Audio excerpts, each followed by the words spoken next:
Yeah. The background. It'd be nice if I had a fucking working green screen. Yeah. But I guess I'll just go fuck myself. No, I'm back up. Oh, it's okay. It's okay.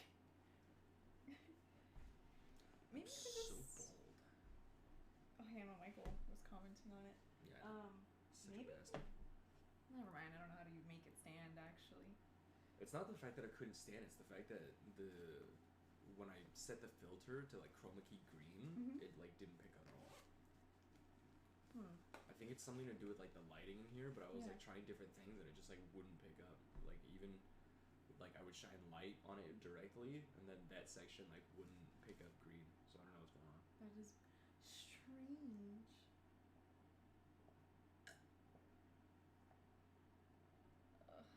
Okay.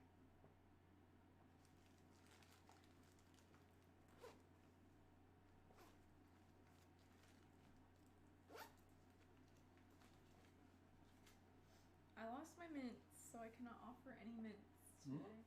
I lost my judgments, so I think they might have fallen out of my bag. Maybe. Where? I have no idea. I hope you find them. They might be in your car. Maybe. I guess we could just default and talk about the insurrection stuff, but... I was thinking about that, but I wonder if people are, you know, very... Not fucking over it, tired but of sick it. of it. Yeah. Yeah. Perhaps. That's why I didn't suggest it at first either, but like, what else is there? I don't know, I was trying to think along the realm of what we talked about, which was pedophilia, basically. We've been talking about a lot of like serious topics, I feel like. Yeah. It'd be kind of cool to do a lighthearted one, but I don't know what that would be, but we can always have someone ask questions, perhaps. I don't know if anyone has any questions, or can come with any questions.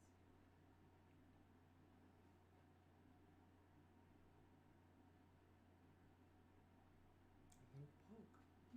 Fat little poke. Yeah, I really want to bring Nick up because I'm obsessed with donut. His name is Donut. There was the that reminds me of that one video where the owner like on the table and the bird's just like... Oh yeah, Donut was also the one where the owner will take his head and go like, and he's just like gently being like that. I probably could find it. Let me see.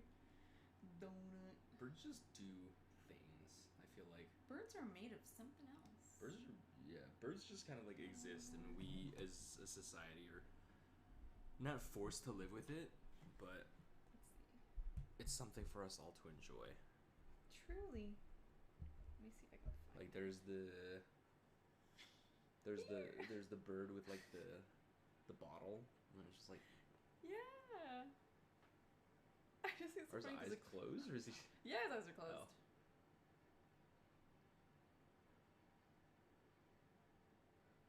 He's so happy. He's just like... He's enjoying himself so much. Yeah. With background music in Donut's head.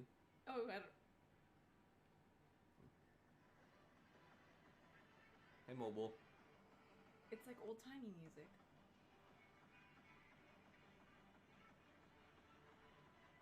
No, babe, that's caramel dancing. Oh!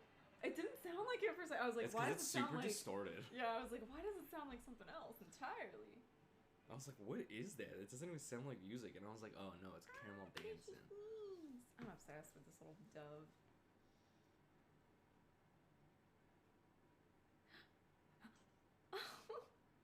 He's so cute. He just like wiggles. Okay. But that's basically... Did you know the caramel dancing people released the new version this Christmas? No. Yeah. After like God knows how fucking long since the last caramel dancing song, they the Christmas 2020 they released a new Christmas version of caramel dancing. Interesting. I can't play it or else I get banned, but it's a fun thing to think about. I'm intrigued. Super fun, very interesting. pretty cool. Mm-hmm. Wow. Me 6 worked so fast today. I'm just looking at Donut. Sorry, I should have put him away. It's okay. My hairline is so deep. I have a fucking like 5 head. 5 head? I have a widow's peak. Look at that. Yeah, I have that too. What, a 5 head? Well, not the 5 head, but widow's peak. Cause look, I think mine is significantly more pronounced. I look like I should be wearing a superhero mask. Well, it's more pronounced because you shaved it, I think. It's more pronounced because I'm balding. I have No. male pattern baldness. It would only be on one side then, though, or more erratic, no? I think. What if I just... My lips smell good. Sorry. Go ahead. Go ahead. It smells like gingerbread. I was gonna say, what if I just licked my chapstick? And then I was like, actually, people just eat chapstick, so I feel like that's not... I feel like that's not an uncommon thing to happen. Right. We always had a joke about me and Danny back in the day. Oh, I think you told me about this. Yeah. Is it the careful, she'll eat your chapstick? Oh no. It was really bad. Yeah. Mobile, no question of the day, no real topic of the day either. We have no idea what we're talking about today. We're kind of just going into it. Yeah. Just so much has happened that...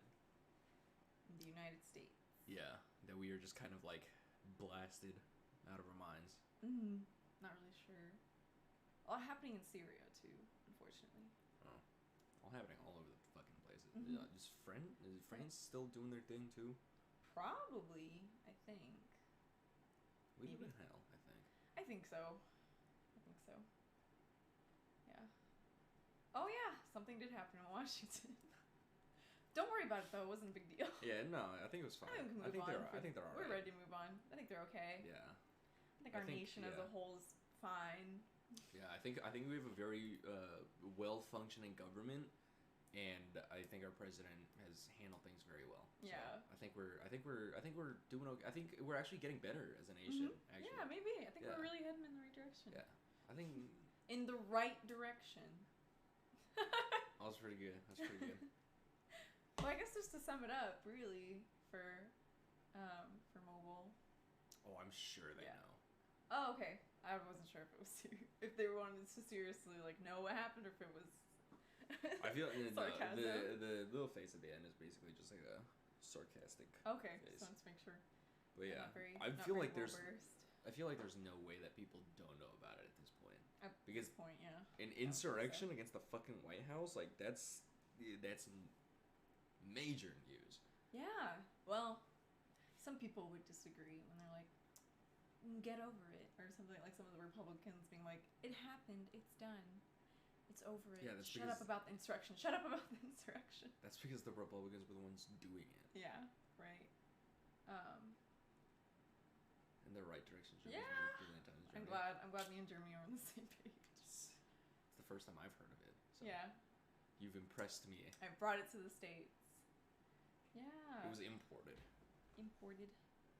Yeah. Do you think okay, you know that that Reddit, that subreddit where it was just like people take Ambien and then stay up and then I love my wife one. Yeah, exactly. Do you think if I popped enough melatonin and stayed up, do you think the same thing would happen? I don't know. Because I've heard that natural light suppresses melatonin production. So I feel like I think that if you take it and then you're out and about in the daytime or in light sources, it won't affect you as as strongly or at all. But then I feel also if you take enough, it's gotta have an effect, right? I followed someone on TikTok who took the entire bottle at once because it was the gummy ones, and there's a lot of people that do that. Yeah, and he was just loopy for a little bit and then knocked out. Yeah. For 10 hours, but I think that was about it. I saw this one where this guy was he was like, "Oh, melatonin doesn't work for me. I can't fall asleep, whatever." And then his friend or his girlfriend or whatever was like, "Okay, just take a bunch of these," and he was like, "Okay, it's not gonna do anything." And he took I don't know, maybe 150 milligrams worth. Yeah. and like he was like, it's not working. She was like, you have to turn off the lights, and then the like next clip was like him literally just laid out in the fucking bed like dead. Out like a light. I take sometimes can't really tell if it works for me though. It's called Comforte, Forte. I don't know what. I don't remember the brand it is, but it's like the same idea. It's like a calming supplement / for sleep. I don't remember. I really don't remember the brand, but it's widely available in Latin America because Forte sleep aid. I guess it is a sleep aid. I couldn't remember, but my mom was like, "Take this," because when I was younger, my aunt used to give these to my uncles who had PTSD, and she said it helped with they would have recurring nightmares every night, and she said it helped with that. I was like, I can't tell if it really worked for me or not, but oh, interesting. So it's not melatonin, but it's this thing called diphenhydramine, which is an antihistamine. Which I mean, antihistamine does make you sleepy. Yeah. So it could be applied topically, which can treat pain and itching caused by insect bites, minor cuts, burns, poison ivy, poison oak, and poison sumac. And then orally, it can treat hay fever, allergies, cold symptoms, and insomnia. And then in its injected form, it can treat severe allergic reactions, motion sickness, and symptoms of Parkinson's disease. So you can probably just use that shit for like fucking a bunch of things. Yeah. Grind it up. Well, it was mostly used to, I guess, treat their PTSD symptoms. Yeah. Yeah. Stuff like that. Interesting. Interesting to know that PTSD runs in my family. Well, actually, it's not that surprising or interesting, really. Yeah, I think a lot of, well, I don't know which ones persist more, but a lot of mental illnesses can be passed on. Or not genetically, but epigenetically, if that makes sense. I think we should watch Gattaca. It's a very sexy movie. We've already watched Interstellar, and I think the other one that you really wanted me to watch was Gattaca. Oh, Gattaca. So that actually might be an interesting thing to talk about, which is the idea that Ethan Hawke, who was born with a 90% chance of developing some kind of heart condition, couldn't get a job anywhere. Couldn't, or he could, but his options were very limited. Whereas, people who don't have that. Well, that's just disability discrimination. But it's like the idea that, because he didn't even have a heart condition. It was the chance of, you're right. It was the chance of them saying like, oh, the chance of you developing it is pretty high, so we're just gonna not invest or commit to you as an individual in society. Because we're not guaranteed you're going to survive long, if you're gonna be able to stay in this line of work for a while.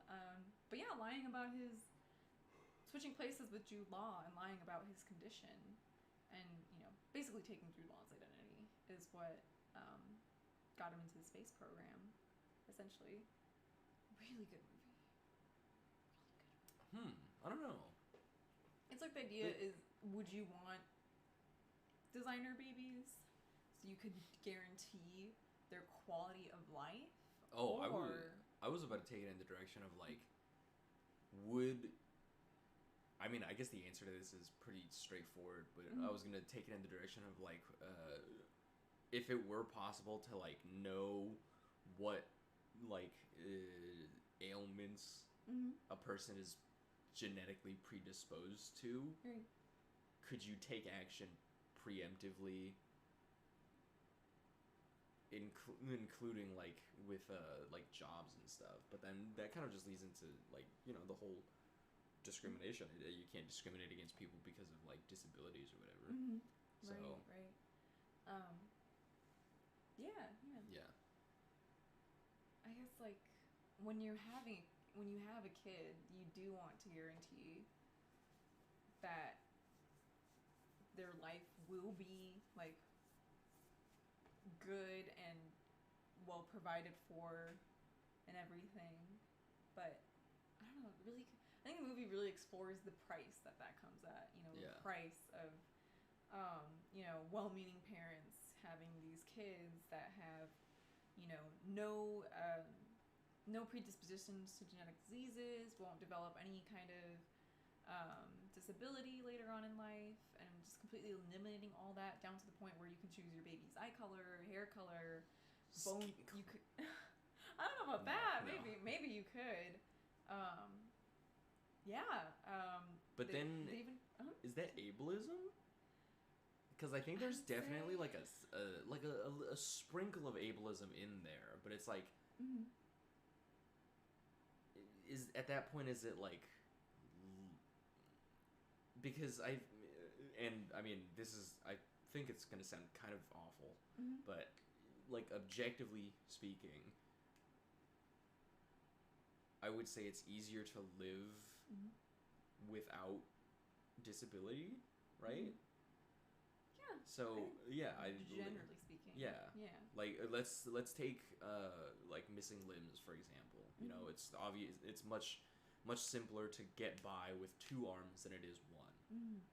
So it's like, at that point, is that still ableism to like genetically modify them as a baby to ensure that they like are able to live with like 2 arms as opposed to 1, or is that just a safety measure? I don't know. I think that looking at it from this perspective, this, not living in that society, I would say it would be kind of, I would say it would be in a way ableist, but also in a way not, because you're removing all those chances for you're removing the chance of that happening in the first place. So I guess ableism would be treating, present people with disabilities and discriminating against that. But then it's like, sorry, I keep interrupting you.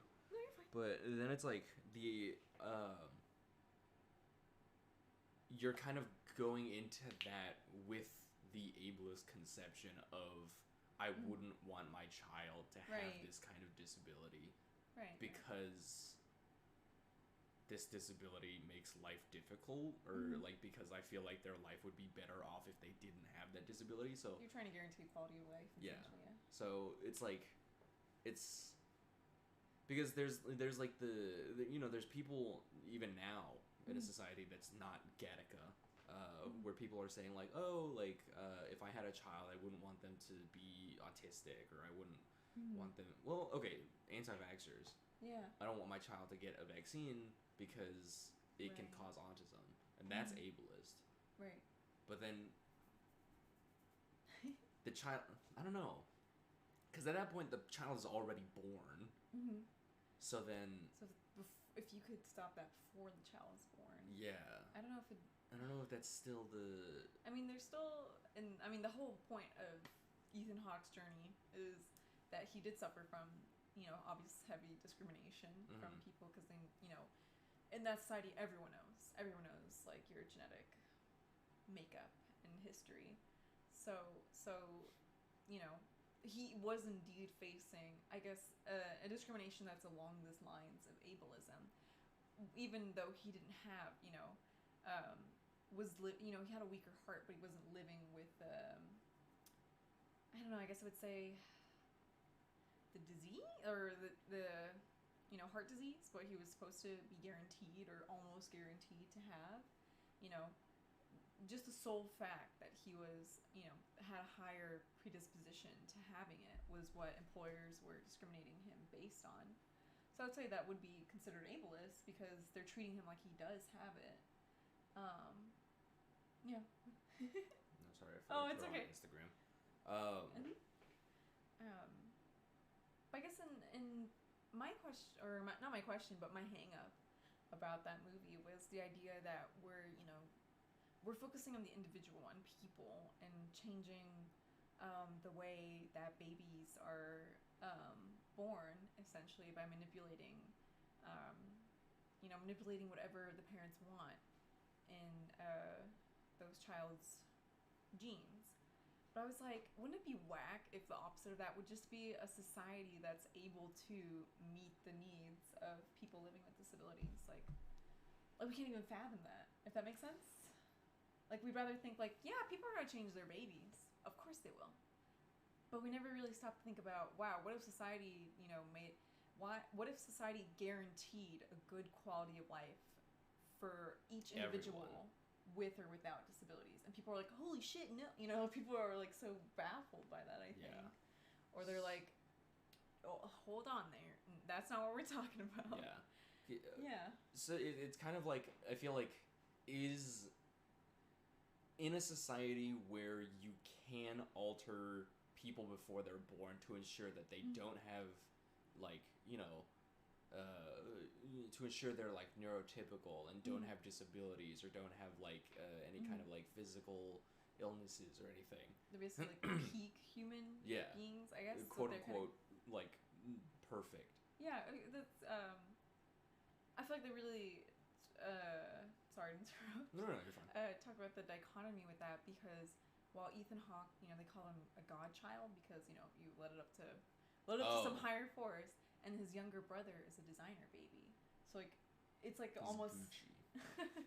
it's almost like, I don't know how to describe it. Like, he's witnessing firsthand that kind of discrimination because of all the opportunities his brother had, of, like, how people treated him, and just how much easier it was for him to, go through life versus, Ethan Hawke, I forgot his name in the movie because I just call him Ethan Hawke, is having to put up with all these hardships, and they're all, they're both living under the same roof.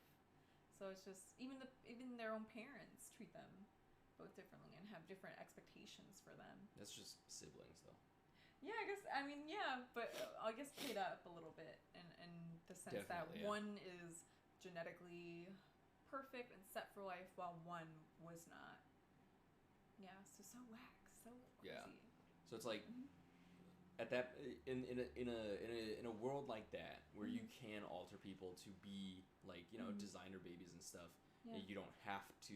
Well, okay, let's say theoretically every baby is a designer baby. Like, every single child that's ever conceived and ever born is altered to the point where they are quote unquote perfect, and there's no more godchildren. Ableism would not exist then, right? I don't think so. Because then there's nothing to be ableist against. Yeah. Right. And you wipe out that chance, I guess, of them existing. So then, in the Gattaca universe, where there are godchildren and there are designer babies, which side is that just an inherently ableist society? I guess because more people, I would say that more people are doing designer babies than more people are doing godchildren, because I feel like the common conception in parents' minds is, I want my child to be born into a good quality of life on their own, where they can fend for themselves easily. Yeah. So it's like a evolution. Are we getting to that point where we can just make the perfect healthy child? Yeah. Basically, yeah. Very interesting. Yeah. Such a good movie. I could rant about Gattaca. Also, just emotionally, it was really good. Very fulfilling. But yeah. And the lengths that, someone would go to hide their genetic background or genetic makeup. Yeah. Is just insane. You have to basically pretend to be an entirely different person. Yeah. Which he did. Basically do. Is it okay to steal somebody's identity? Yes. Yeah. Oh, but also, hey, Plush. Hello. We're talking about Gattaca and the ramifications of picking and choosing. Yeah, genetic engineering. And genetically engineering your baby. I was gonna say, you haven't seen it, so I don't want to spoil too much. But, okay. But because Jude Law was a designer baby. It's so funky that everyone. I was like, I thought they were all kind of born close to each other, but I guess Ethan Hawke's character was born right on the cusp of, like, designer babies. So everyone else around was like designer baby. It was like, oh fuck. But anywho, so Jude Law is a designer baby, and when he's talking to him about that, Ethan's like, yeah, you had like everything handed to you. You know, you had everything planned out for you. You're like the perfect, you know, you're genetically perfect. And Jude Law says, does he kill Jude Law? No, he doesn't kill Jude Law. So where does Jude Law go? He was in a car accident, so he's paralyzed from the waist down, out of the country. Oh. So they said he's back. They could have easily erased. Wow, he's brand new. You know, because they could easily erase that off his record when he was coming back to the States. And so what he was saying when Jude Law, or when Ethan Hawke was telling him that, Jude Law was like, look at my medal I have over there, and he looks and it's silver. And he's like, even with everything in my body, you know, that's it was like a swimming medal for swimming, second place. He was like, even with all like that head start and everything, I still only got second place. So it's like at a certain point, you know, when everyone's, you know, genetically perfect, how do we measure performance at that point? But I feel like genetic engineering does not ensure like athleticism or like, you know, physical performance. Just because like genetic engineering, I feel like, is gonna say like, your eyes are gonna be this color, your hair is gonna be this color, you're gonna have like you're gonna I don't know, go bald at 13 or something like that. So it's like, I feel like even if you like modify your child to, you know, be born without like disability and stuff, at some point it still falls down to like physical ability, because it's like, even, you know, if we lined up like a bunch of people neurotypical, no missing limbs, no like physical disabilities, no like anything, you know, just a quote unquote like normal quote unquote healthy child, they're all gonna have like different body types, they're all gonna have different you know, physical like abilities and physical caps. So I feel like if you were to measure and like compete physically with like all these designer babies, then yeah, you're still gonna have like first and you're still gonna have last. Yeah, that was the whole point. Oh. I was talking about. Sorry. No, because I heard like, how would you measure that? And I was like, well, I mean, you can measure it regardless. Right. Yeah, sorry. Maybe I worded it weird, but yeah, that was the idea that no matter what, you know, no matter how much you change your baby, there was no guarantee that you're gonna get first place everywhere. Yeah. It's also that also brings about the question of like nature versus nurture, though, because I think so. if they're born as a designer baby, you can, even if like, let's say they're not born with like I don't know, depression or something, or like physical deformities, right? Then it's still possible that like throughout the course of their life they encounter things that, you know, cause them to develop mental illnesses, or maybe they're in like a bad accident at work or in a car accident or something, and then it like, you know, they have to get amputated, or it removes use of one of their limbs for the rest of their lives. So it's like, just because they're born perfect doesn't mean they're gonna stay that way. I guess the idea is that if you're born perfect, you will be you'll have a great job, you're going to be offered a lot more things, if that makes sense. So there's already an inherent idea that your life will be better. And, you know, the chances of, you know, tragedy striking go way down. You know what I mean? If that makes sense? Not freak accidents. I mean, Jude Law was hit by a car and was paralyzed from the waist down, and that's ultimately something you can't control for. Yeah. But, you know, he was living in a good neighborhood. I don't know how to describe it. It was so futuristic. It wasn't really a neighborhood, but living in like he was very well off. You know, he made good money. He had a good job. Everything was kind of guaranteed, if that made sense. So I think, at least for terms of mental illness, I think the chances of that, you know, are significantly low. You know, at least in our society, capitalistic hellscape, you know, they say money can't buy happiness, but you know, being guaranteed that by being offered, you know, substantial positions, I feel like the idea is those chances of developing mental illness goes way down, essentially. But yeah, you can never 100% plan for it. There's always going to be a margin of that because you can't account for what that person is gonna experience essentially. Yeah, and it's just. But then, okay, so then I guess let's. Okay, I see what you're saying. If that makes sense. Yeah, I don't know if that makes sense. Like, no, I see what you're saying. Yeah, you're right. But I think the idea was that like you really close that window. Because they're born at like 0 instead of like -2. Right, exactly, and but then I guess discrimination and everything. Yeah, people will be like, oh, you're not in danger of developing this, and this, or you don't have this and this and this. You're not predisposed to developing these things. Right. So like, you're on. Yeah. You're on board, and that's why Ethan Hawke couldn't get into the space program, no matter how hard he tried. Employers were like, sorry, not what we're looking for. Ooh, heart disease? Oh, goodbye. Yeah. Doors are over there. Yeah. So. Doors are over there and die on the way out. Basically, yeah. So I think, they're really trying to close that window as much as possible. But that's when Ethan Hawke is lucky because, a designer baby did slip through the cracks. He did get hit by a car. He did get paralyzed, and that's gonna hurt his chances a lot. So I'm gonna steal his identity. So okay, but remedy that. Let's take that and then ask if. Because obviously, a person goes through a billion experiences in their life, more even. Right. So it's like, all of those experiences are going to shape who that person is, like physically, mentally, all that kind of stuff. It's just going to shape, like, them as a human being. So if, like, if we account for the possibility of like freak accidents or like anything like that, then is it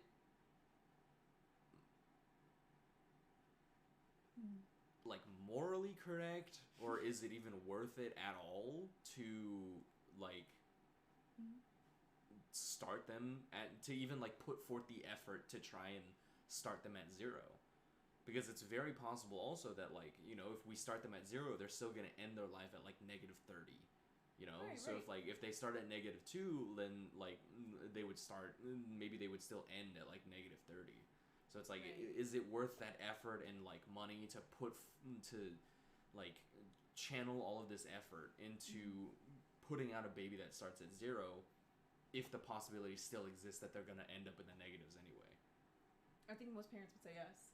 If there's a chance. I don't know. Fucked up if true. Yeah, I think so. Because, like, hey, if there's a chance that I can put my baby at 0 and that, and they end up at a much, like, better point, at a much better point than I am, then hell yeah, I'll take that risk, So, like, -30 as opposed to, like, -32? Oh, like, where they end up in life? Yeah, like, if a baby, like, let's say same child in two different, like, two parallel universes. One is born at 0, one is born at -2. And then they both go through the same experiences, same lifestyles, completely, like, everything. So one ends up at -30, but the other ends up at -32. Because they started at -2 in the first place. Right. So it's I like, would say they'd want them to end at -30. Yeah. That's so bizarre. I think. I mean, because again, they're closing that window as closely as possible. Yeah. So there's a good chance that they're not going to end up at -30 with all these different things that you're putting into your baby. So I think to most parents, they're like, yeah, I take that chance because that's bonkers. I might as well. With this technology, I can guarantee that they're starting at they're like Jude Law said it. They already have a head start. Yeah. Essentially, and I'd rather give them that head start than have them start at the finish line or at the starting line. You know what would be really shitty though? Yeah. If you had a designer baby to start at 0 and then like. Oh no! I don't know if we are. Or is this eugenics? Hi Genji. We're not really talking about eugenics. We're talking about Gattaca. And which is kind of eugenics a little bit. Well, in terms of ableism, I thought eugenics was mostly like race and. Eugenics, I don't think is just everything if you can modify your baby. Genji, I don't know if that's something you want to be proud of. I don't know about that. Yeah, we're talking about like the ramifications of if you could genetically modify a child to be perfect. But yeah, it's like let's say you run through the process and your baby is set to be born at 0, Right. And then you give birth to your baby, and the doctor drops. Just drops it. Yeah, just like a Oh. freak accident, like right off the bat. So you're born at 0 and then immediately get set back because the doctor like It's like accidentally Happy fucked you Feet up. Is this a Happy Feet drop? I don't remember Happy Feet. It's because he dropped his egg and he couldn't. Elijah Wood couldn't sing, so he could only dance. Remember, because the penguins all sing. So when one penguin I could thought they dance, all danced. no, Oh, they fuck. just sing. But Elijah Wood couldn't fucking sing for his life, but he danced, and they were like, "Oh, that's not singing." So maybe something like that would happen. Is that the kind of drop we're thinking? No. I I mean, have to ask. like. Well, I guess theoretically, if you drop like a fresh newborn, like fresh out of the oven, it'll just die, right? Well, it depends on how hard. I mean, I feel like if you just drop it to the floor, I feel like and if depends it's on where it lands. You know, if it I don't know what the angle would have to be for it to hit its head. Well, I feel like on. since its like skull is so soft, I feel like if you dropped like a could be bad. freshly delivered child, no matter Yeah. where it like lands, it's gonna suffer an injury Yeah, that maybe. would But I feel like probably it could. threaten its I life. feel like there's like a. It could be. Depending on how bad the drop, I feel like there's a level how bad it could be. It's gonna get hurt, but you know, Yeah. if you like just with such force, No. yeah, it's gonna be yeah. Sir, that's my child. Sorry, I was so happy. It was first birth, you know. Yeah, just punts it like a football. Yeah. I think yeah. Sorry, I don't know where you were going with the dropping. No, I don't. It was just like I was like accounting for like freak accidents and Yeah. stuff, you know. So it's like if you started it at 0. If you like went through the whole process and proper like modifications to have your baby start at 0, and then like you gave birth and then immediately something like a freak accident happens that sets your baby back to like negative like 5 or something, Yeah. then it's just like fuck. Yeah. You just And then wasted at all that point, money it's and like, effort for nothing. what are you gonna do? Yeah. It's so widespread at that point that I don't even know if they could go back and be like, sorry, we dropped your baby. Let's fix that. And then I don't think so. Because I feel like it's all I'm trying to remember. pre-birth, right? I think you're right. Yeah, I can't remember if they did any modifications post-birth. He would just have to do what Ethan Hawke did, I Yeah. guess. I'm not sure if you. Yeah. Well, I guess you could with like stem cells and stuff. You could like rewire the baby. Maybe at Yeah. that point, if it's like so fresh, I Yeah. guess. Yeah.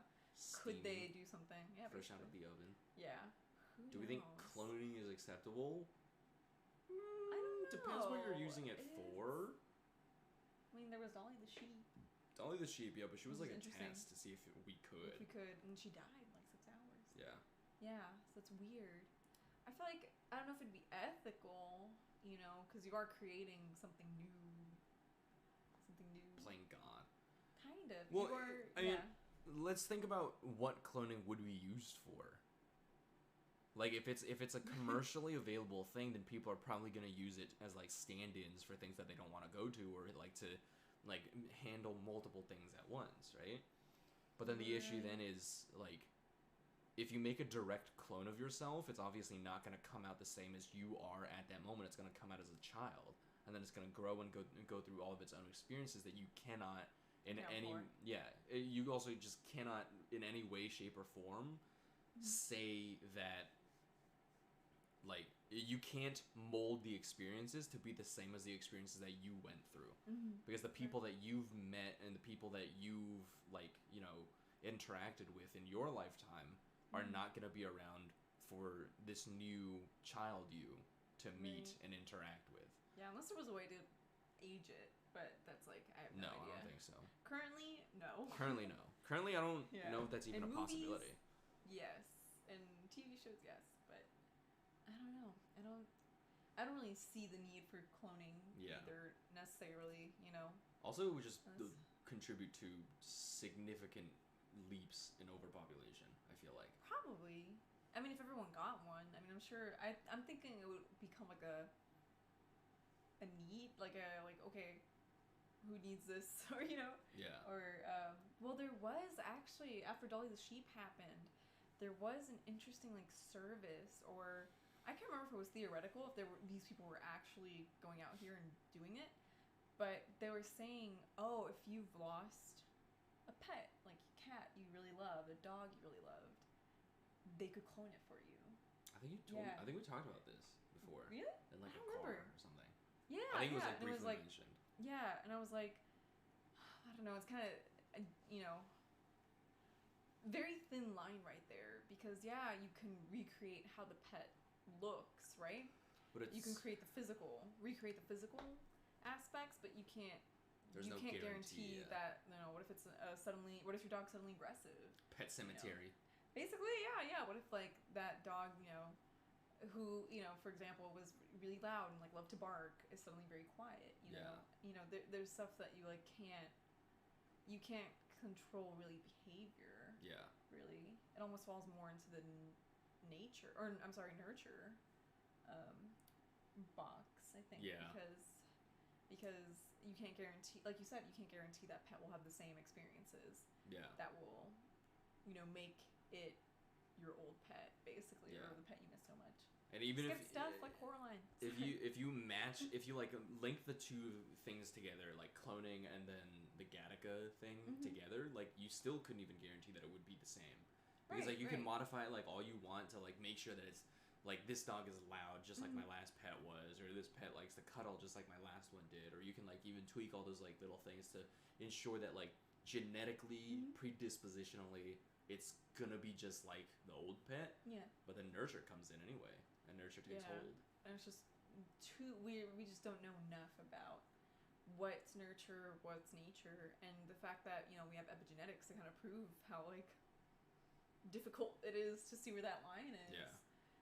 Where certain genes are turned off and on because of your environment.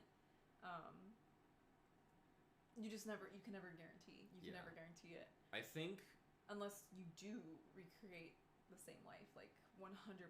And there's no way to do that. Yeah, I mean, unless, you know, I don't know, unless like something stayed in, you know, it's a really sad example, but something stayed in the same room its entire life, and you do the same thing to the clone. That's one way to do it, I guess. Yeah. But then so that goes back to like one of the conversations that we had like forever ago. Kid. Yeah, about my shitty little human experiments. Theoretical, of course. I haven't done this to anybody, and I don't plan on it. Sure, theoretical. If our kid goes missing, don't worry. But my I have always had these awful ideas. Like by no means should any thoughts, maybe impulsive. I don't know. If they were impulsive, I don't think I would have entertained them for as long as I did. That's fair.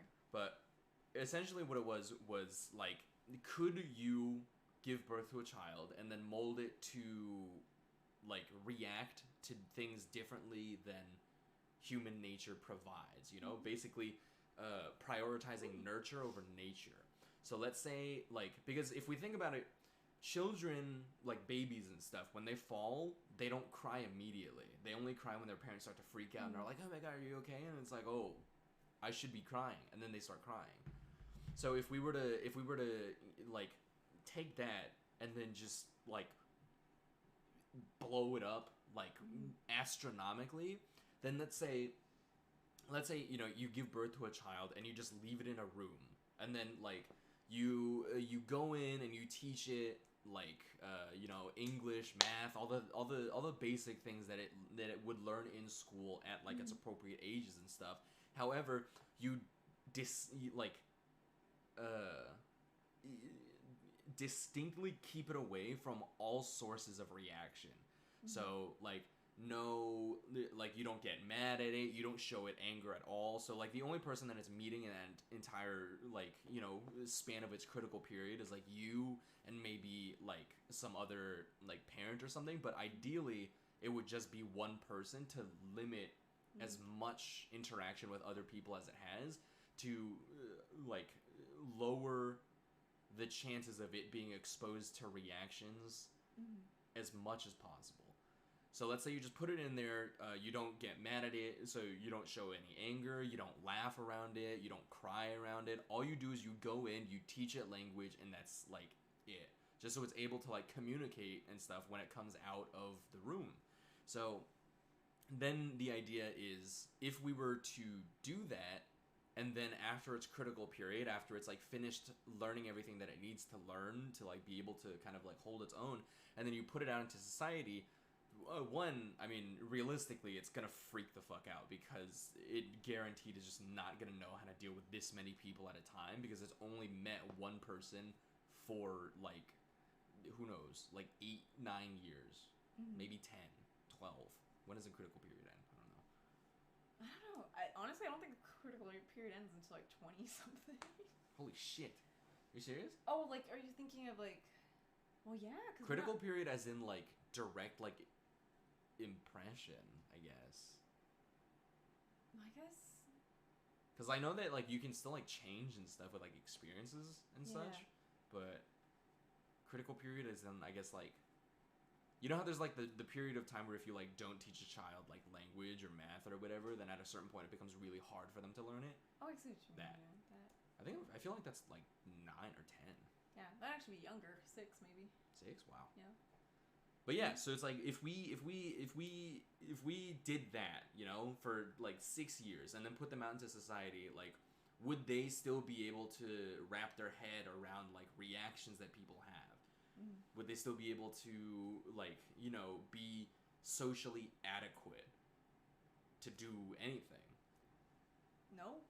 Yeah, I don't think so. It's a difficult like question because at that point it's like, is it in human nature to react to things? Like flinching, of course, is definitely a human nature thing because it's something that was passed down as like a safety mechanism.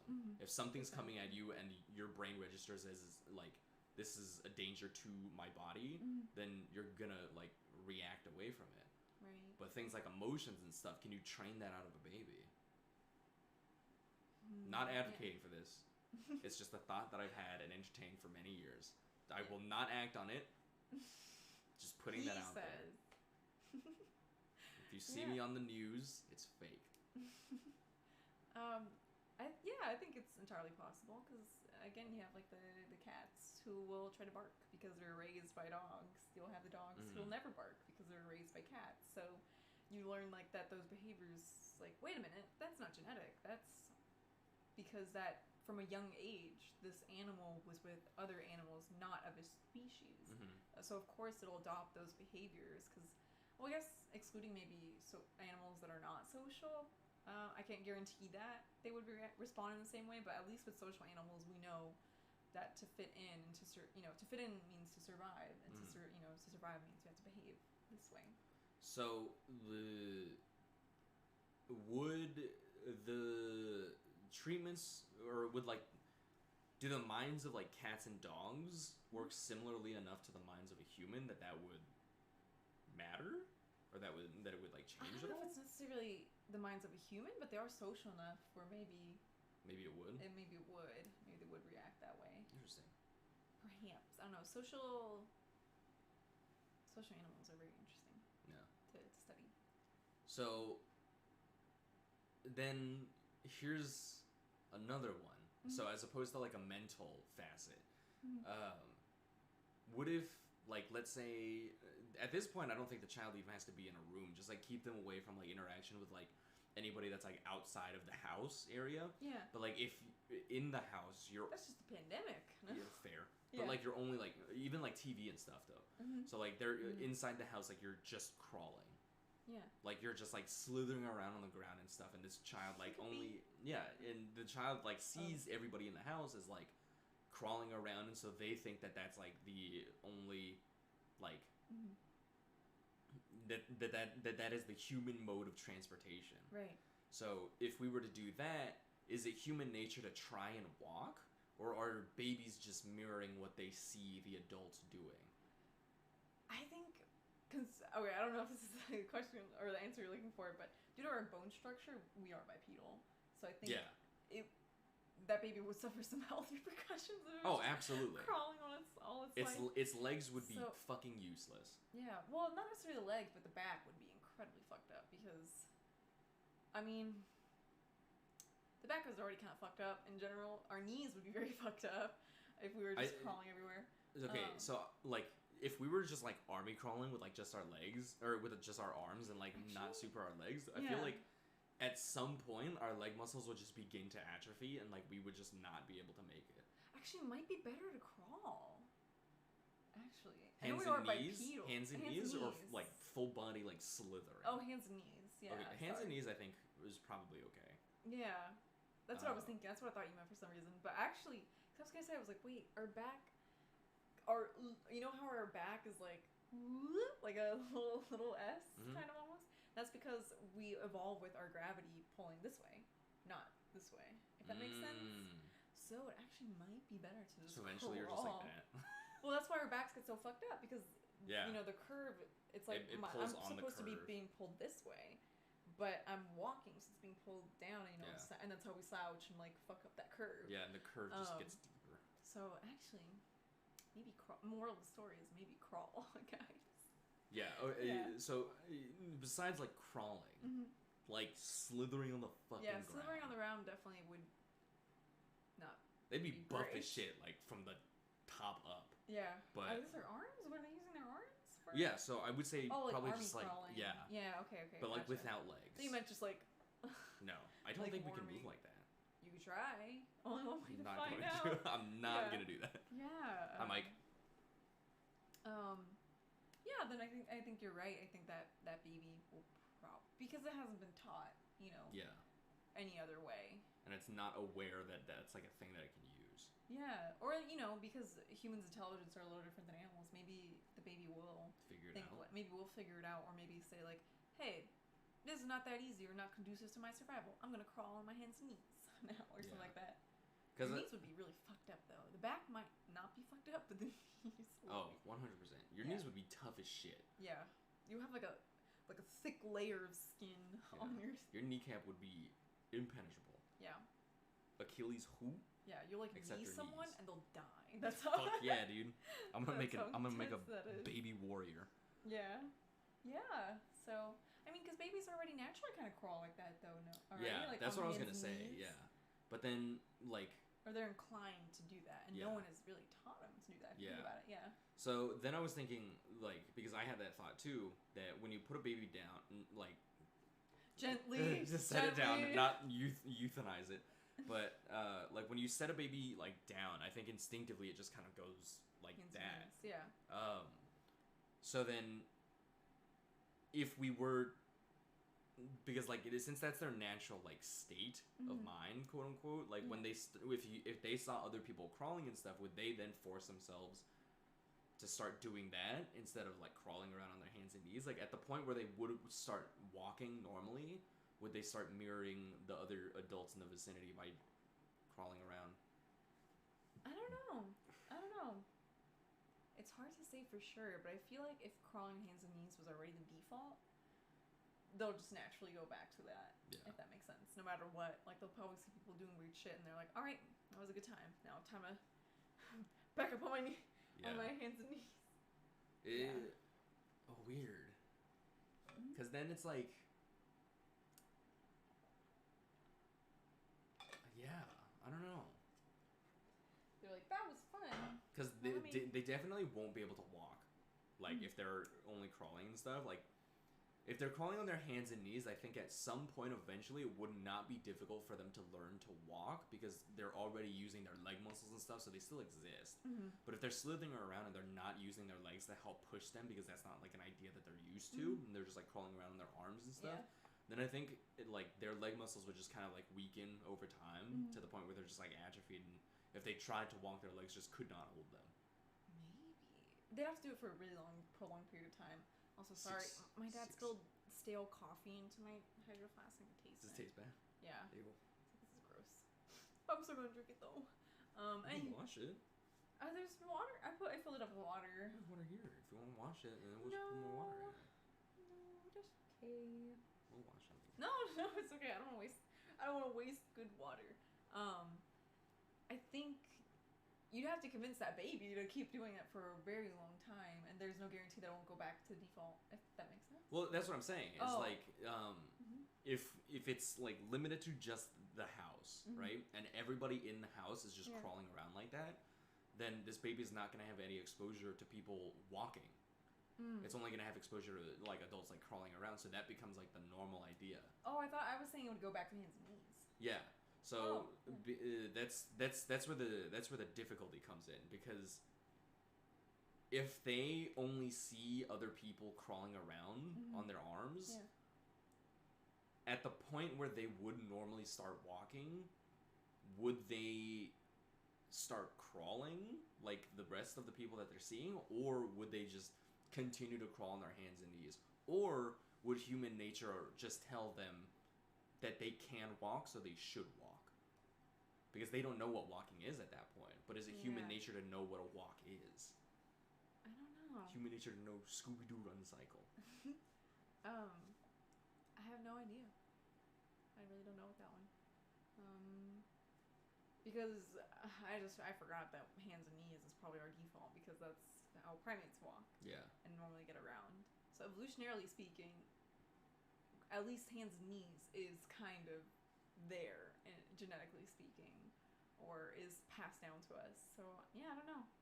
I guess walking you'd have to be taught, because parents are always like, oh my god, your first steps. Yeah. So yeah, so they're definitely teaching the baby to walk. Yeah, and it's also just because like they see us walking all the time, like around the house and stuff, and so I feel like it becomes this idea of like, oh, they're walking around on their legs and stuff.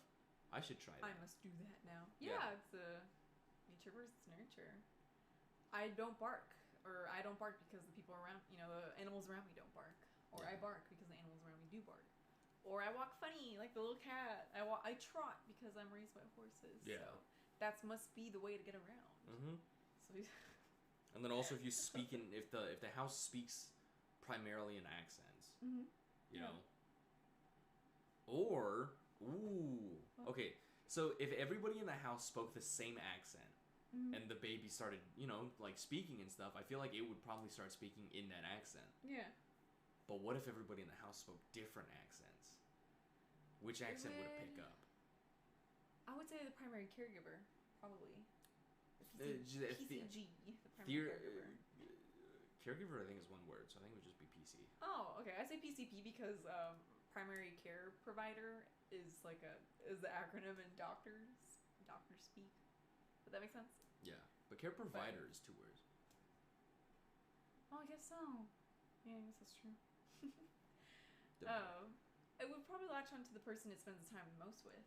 Okay, but then let's say there's a way to quantify and equate like the amount of words that it hears from every single person in the house, right?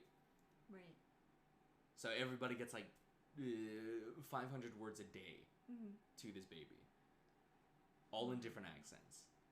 Would it mesh all the accents, or would it just pick one? I don't know. Who's feeding the baby? Who's taking care of the baby's needs? It's because one person has to do that, right? Or is it just each act is done by someone different? Maybe that. Each act is done by someone different. That way it gets equal exposure to each accent. Maybe. I don't know. These theoreticals are kind of messing with me. I don't know. Genuinely, I don't know. I would assume naturally that the person who's feeding, taking care of the baby, cleaning the baby, dressing the baby, is going to be whether they're talking or not, all throughout the entire duration of that is going to be the one the baby latches onto and mirrors the most, because they're providing all the basic needs. So they're going to remember that voice and accent? Yeah, babies are dummy, but they know, they understand that, this person is helping me to survive. That's why babies cry, right? Because they when they need help. They're annoying. Yeah, but also because that's the first thing we learn as babies. When you cry, you will receive help. That's our way of asking. Is that Pavlovian? Is that Pavlovian? No, I don't think so. I think people talk about that. There's a genetic, and not just moms. Everyone has this. When you are in charged with the care of a young baby, whether it's genetically yours or not, your amygdala responds to the baby crying as help the baby. The baby needs help, or whether you help the baby or not, because I don't know what kind of parent you are. Baby crying, baby needs help. No, I meant for the baby. Oh. So, is it a Pavlovian thing for the baby to, cry and then receive help, and then it's like, oh, if I cry, I get help?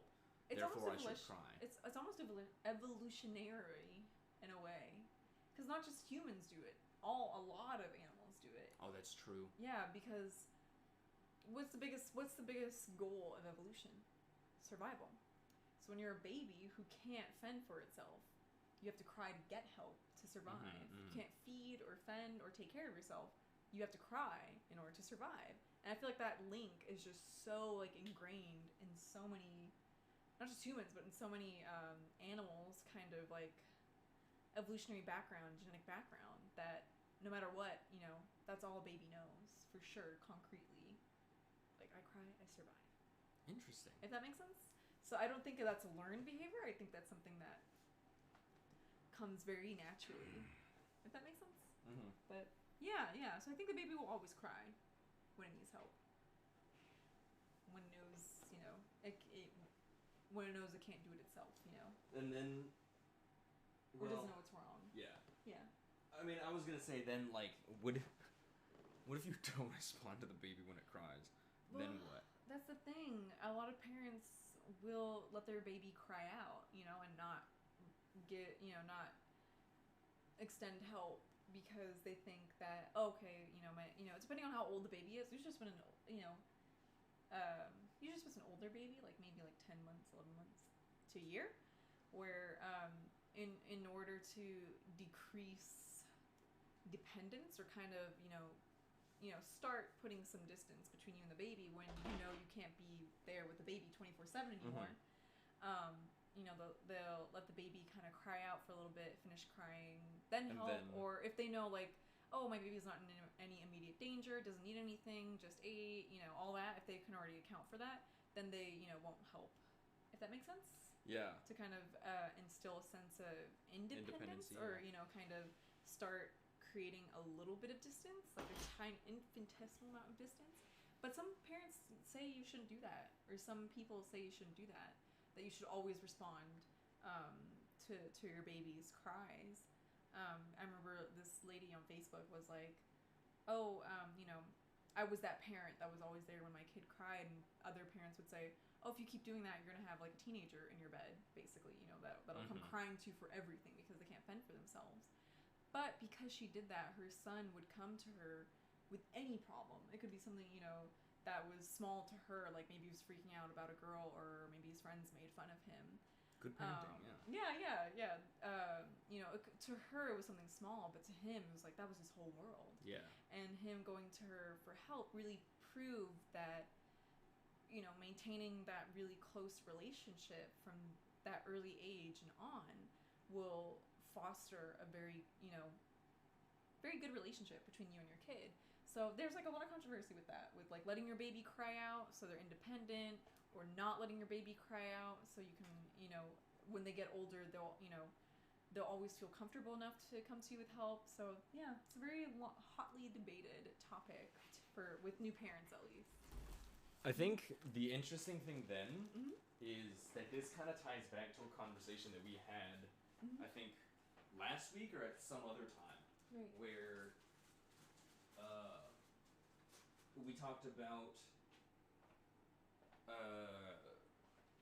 how people in this day and age seek so desperately to have like this individualistic outlook on things. Yeah.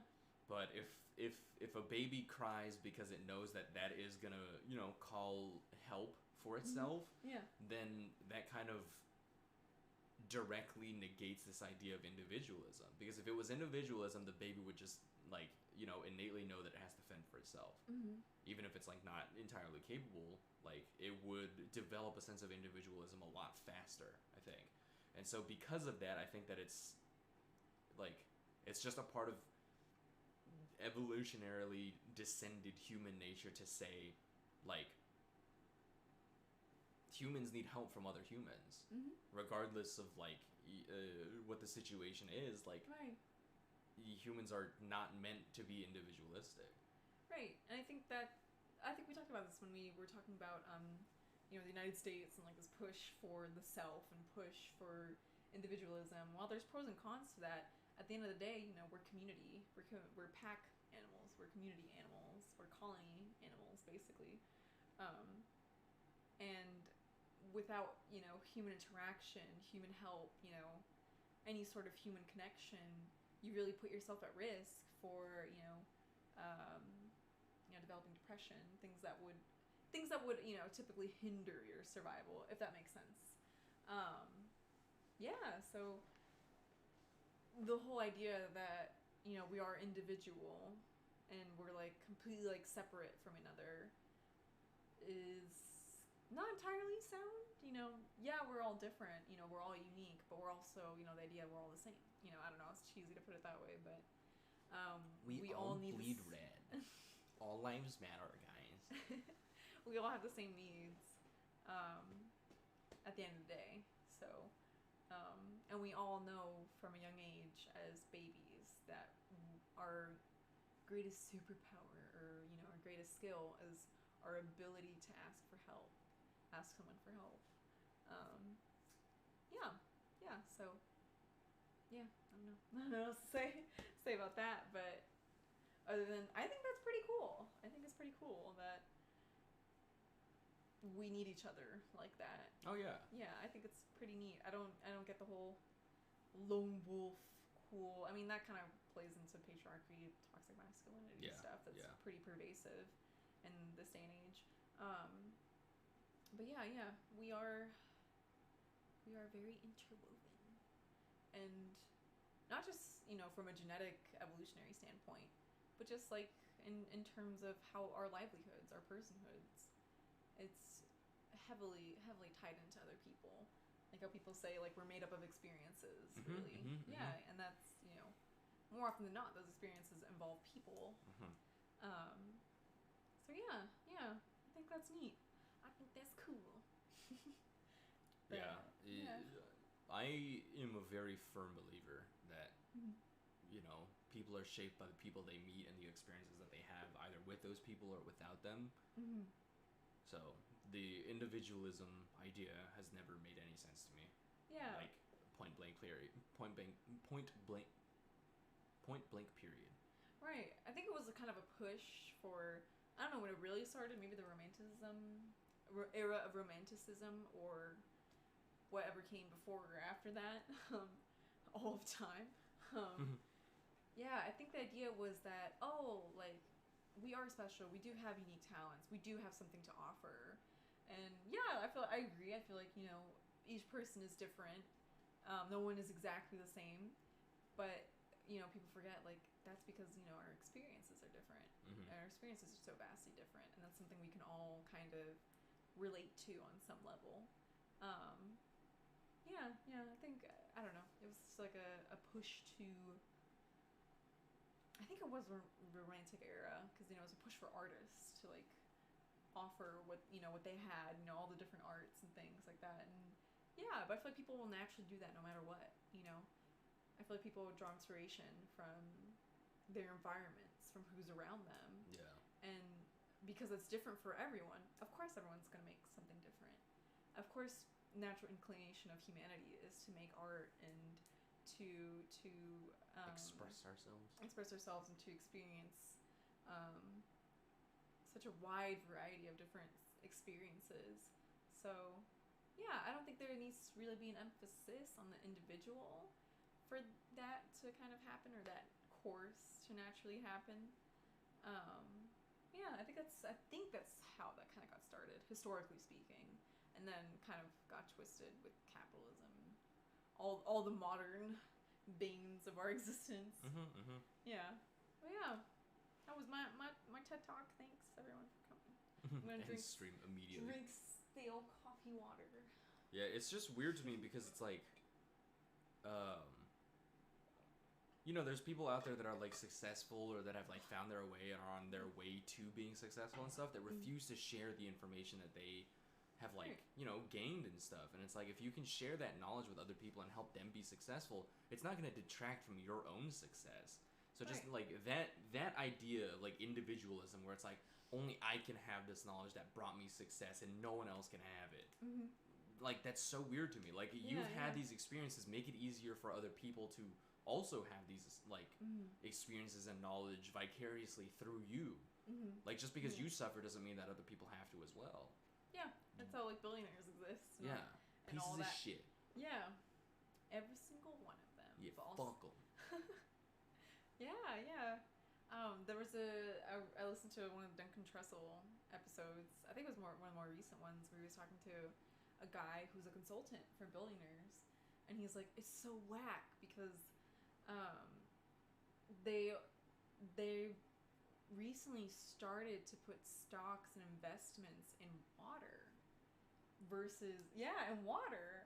Yeah, you're right, in water, because they're trying to privatize water at a certain point, and I think we will get to a point where, we're running out of water.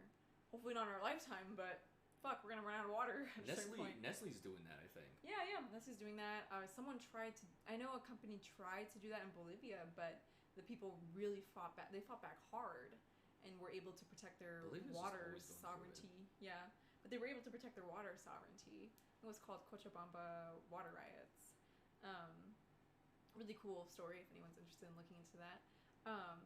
But yeah, rather than look into methods and resources to conserve and preserve the water we have now, or present water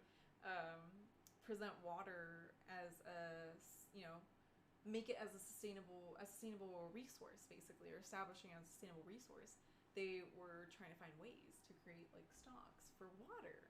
The guy was like, it's fucked up because they really buy into this, like kind of like you said, individualism, me.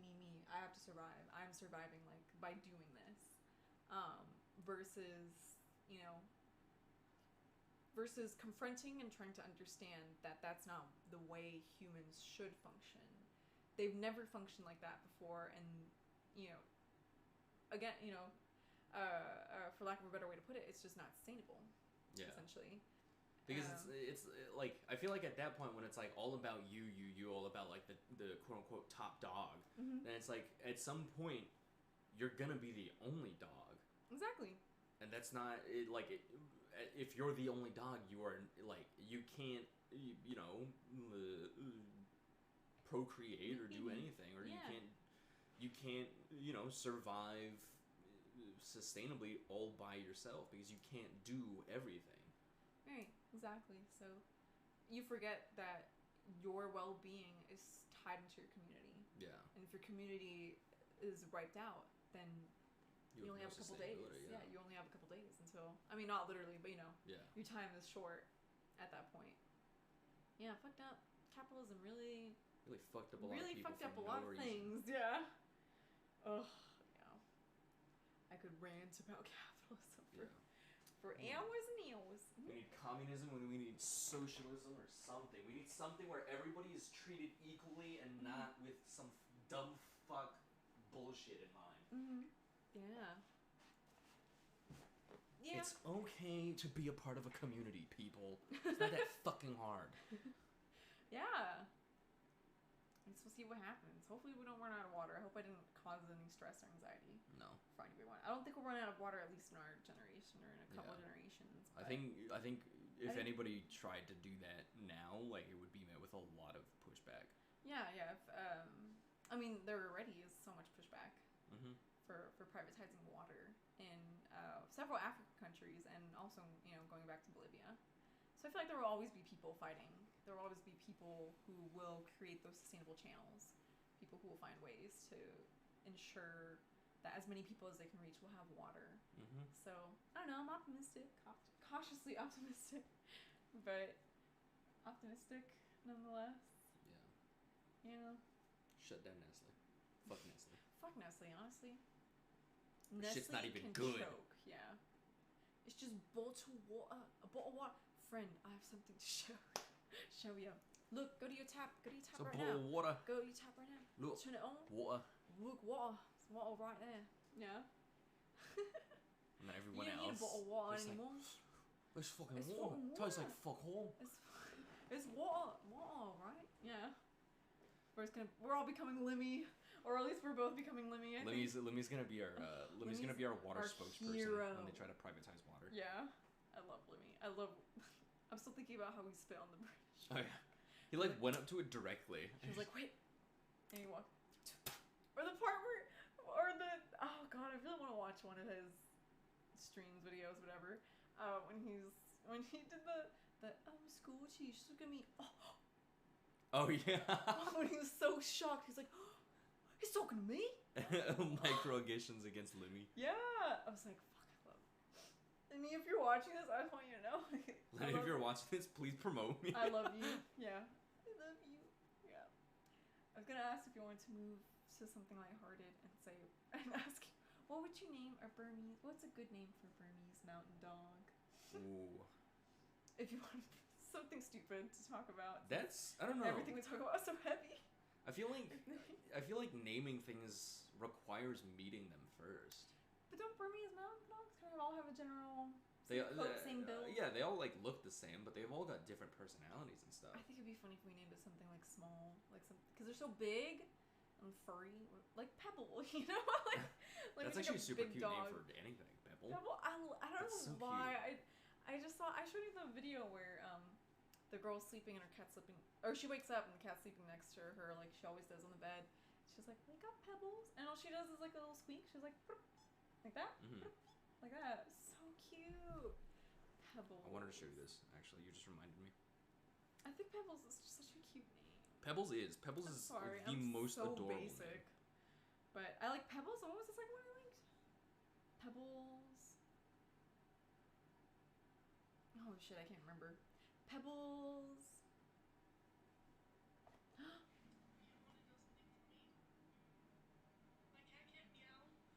Squeaks. I'm showing her this video of this cat owner, and her cat doesn't meow for whatever reason, and only squeaks. But he like doesn't do it on camera. Oh, Sally meow. You'll hear it. You'll hear it. This is how I wanted my hair to look.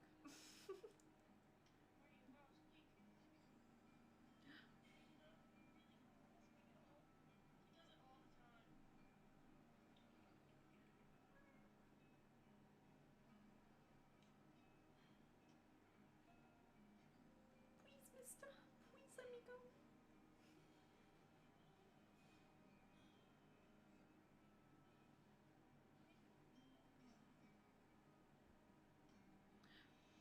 Do it. It's the cutest fucking noise in the Yeah. world. His squeak is a little bit like Pebble squeaks a little bit like more gently because she's a little smaller. That's so cute.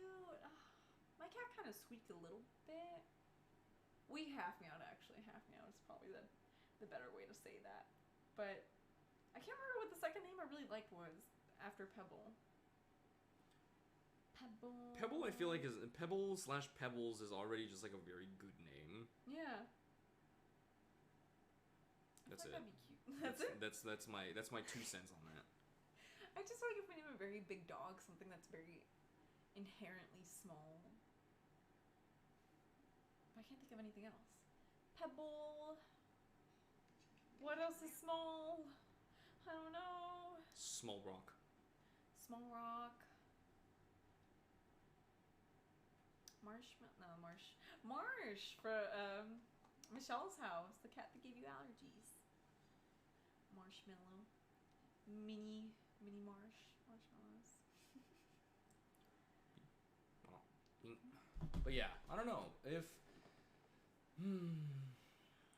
I don't know. Pebbles might be a good name for a Burmese mountain dog, just because so it's like big. big versus like small name and stuff. Yeah. But Name him Big Dog like the franchise. We'll get sued. Maybe. big dog. Big Dog. Isn't that what it's called? The Big Dog on the shirts? And he was like, that was a brand. You never seen that? It was I don't very think so. popular when we were in middle school. Clifford. No. That'd be cute. Big I feel like that's Dog. generic though for big dogs. Big Dog. Clothing. Wait, what? That sure is Yeah. clothing for big dogs. You never seen? You never seen Oh, this dog? holy shit! Yeah, you never seen this dog before? No, I've seen it. I just Yeah. like completely fucking forgot about it. Big Dog. Big dog. That's it. Sportswear, I guess. I don't know. It's him. Hard to It's say, the like- Big Dog. Let's just call him that. Big Dog. Big dog works, yeah. And then we get sued. Yeah, that's what I'm saying. They're gonna be like, no, sorry. I think that was what the McElroys named this year. 20 big dog run or something like that. And I was like, what the fuck? And they were like, if we get sued, that'll just be 2021 for you. Yeah, but then, like, you know, with Ava, I came up with the name because I looked at her and I was like, she just feels like an Ava. So I feel like she could have been Pebble. She could have been. She was gray-ish. Maybe it was just she was light. a little bit white, yeah, a little white. Yeah, but I don't know. I feel it's like.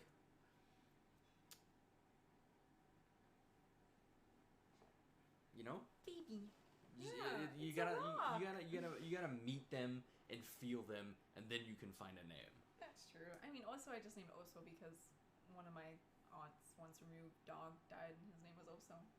Like 2 days before, so I was like, I christen you with his name, basically. A reincarnation. Yeah. A return.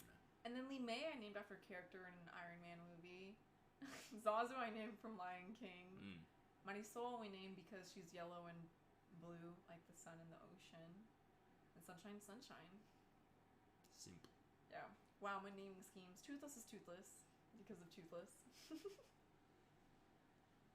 Well, if we got a cat, would you want to name it Ava, or would you want to give it a different name? Maybe a different name. I don't feel like I may be kind of sad if I named it Ava. I don't know. Got Ava right here. Yeah, I'd be bummed out. Yeah, like kitty. Mm-hmm. She's a baby. Little Ava. Yeah, she's squishable. Probably a different name, yeah. Just because I'd be like, Ava! Wherever she is. But sometimes, you know how when you adopt animals, sometimes they already have names. I think you can change them, though. I think you could, but would you want to if it fits really well? If it fits really well, then yeah, like I don't care. But like, obviously, if it were something that like is, you know, potentially regarded as like a slur or something offensive. No. Cracker. Your name is Cracker. Oh, I don't care about that. Yeah. I meant like, I don't know, Gypsy or something. Oh. H.P. Lovecraft. I don't think anyone. Oh no! I don't think anybody's gonna name their cat Lovecraft's cat name. Please don't. Yeah, please do not. But I was gonna say I don't think anyone will look at a cat and be like, Gypsy. I mean, not normally. I don't think. Yeah. But it's also not impossible because a lot of people still don't know that that's. Oh yeah, that's like true. You know, a slur against some people. Good point. What was I gonna say? Shoot. Oh, I was gonna say the funny thing about when I got Toothless is the owner did not tell me what she used to call her, but the owner's name was Andrea. So Andrea was just passing it on to another Andrea. It works. Yeah. And what if we just call them all of our pets? Boy. Boy? Yeah. All of them boy. Yeah. Maybe. I was gonna say, what if we named our cat Hot Chip? Hot for short. If they're like Chip for short. Yeah. I kind of dig it. If they're like orange or something, yeah. Yeah, you know, most orange cats are all male. Or like 98% of orange cats are male. I thought it was female. No, calicos are female. That's the. Yeah. Very strange, but then you will get sometimes a female orange cat, and people are like, "Whoa, it's so rare." Probably cost a lot too. I mean, they're adopting channels. I don't think. I thought you have to pay for adoption too, no? Yeah, but I think it's significantly cheaper than buying from like a breeder. Oh. Or Probably. Yeah. Because like breeding at that point, you're paying for the labor. Yeah. Which is why Zazu and Lee May were so expensive for budgies. That's why Lee May is such a thick girl. She's so chunky. She's a little baby. She's my little angel. Talking about a bird, in case anyone is interested. She's talking about her child that she's making me take care of. I gotta respond to my mom really quick. She's sad because I was texting her. But yeah, I don't know. I feel like naming pets is gonna be something that I would have to meet them first before I name them, just because that way I can kind of get that vibe from them. Yeah, that's fair. I think that's fair. Yeah. We'll just name them after different Joe stars. Yeah, you could do that. No. I mean, Somebody would walk into my house and be like, "Oh, what's your cat's name?" I'd be like, "Oh, Giorno," and they'd be like, "Shut the fuck up," and I'd be like, "You're right. I'm so sorry." I don't think that would be the initial reaction. First, it'd be like, "Oh, are you Italian?" No, shut the fuck up. Yeah, that would be If so it much. were like any of my friends walking in Yeah. and they heard like I don't know fucking Jorna or Jotaro or something, they'd be like, "You're disgusting. You're filthy. You smell like garbage." And I'd be like, "I'm so sorry." I wanted to name a husky the Thing just because the Thing, but or Kurt Russell because Kurt Russell was in the Thing. Kurt the Thing Russell. Yeah, but that was like the only name ideas I had. That'd be cute. I mean, someone already did this though. Someone had like 3 cats and it was like Mochi, Dumpling, and Bao or something like that. Like really cute, like soft, squishy little things.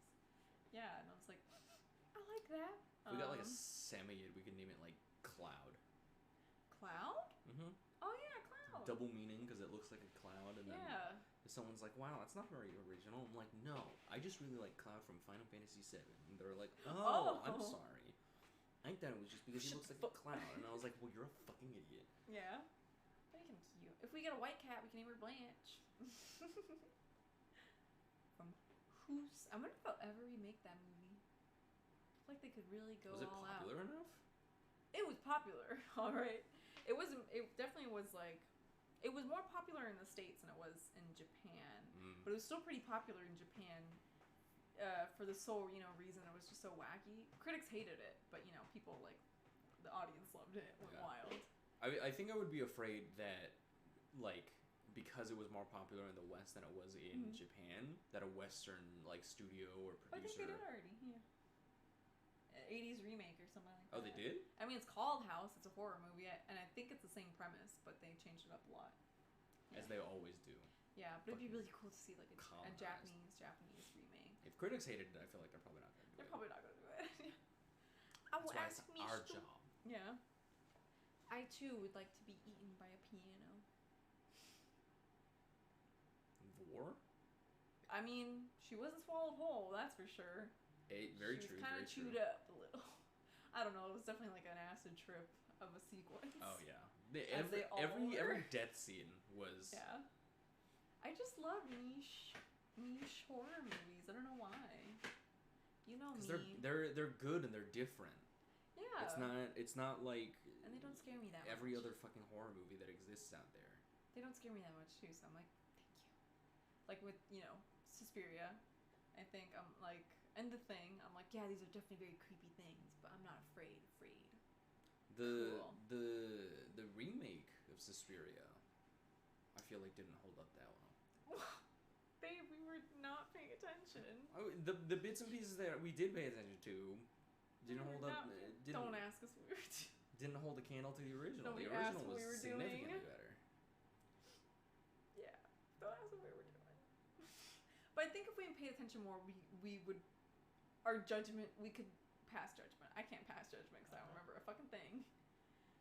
Well, that was me. Oh. I hit the.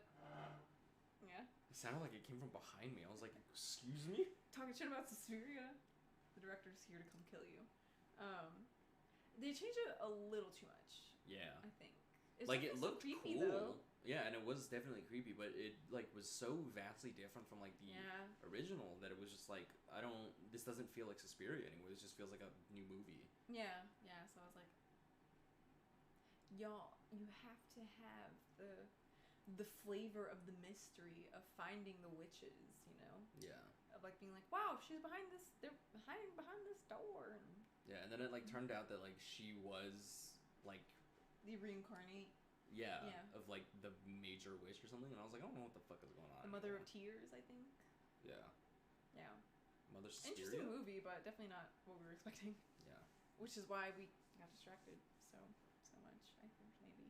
There's a lot of lore to it, though. There was like the 3 mothers and everything, and I was like, oh, it's very interesting. Dario Argento is very, very, very, whatever that sound was. Yeah. No, I felt the feeling. Very renowned and very. I dug their names. Mother Suspiria, Mother Tenebro, Mother something with an L. I think it was. Oh no! Wait. Lube. Yeah. It was like lugubrious because lugubrious means sad. I don't think that's what. No! It wasn't. I mean, it was like based off because lugubrious means like sad. So I think it was like lube something. Labrador. Oh, I think it was Lob something. Yeah, there you go. Cool. I know 2 things. Mother Suspiriorum is what it was. Yeah.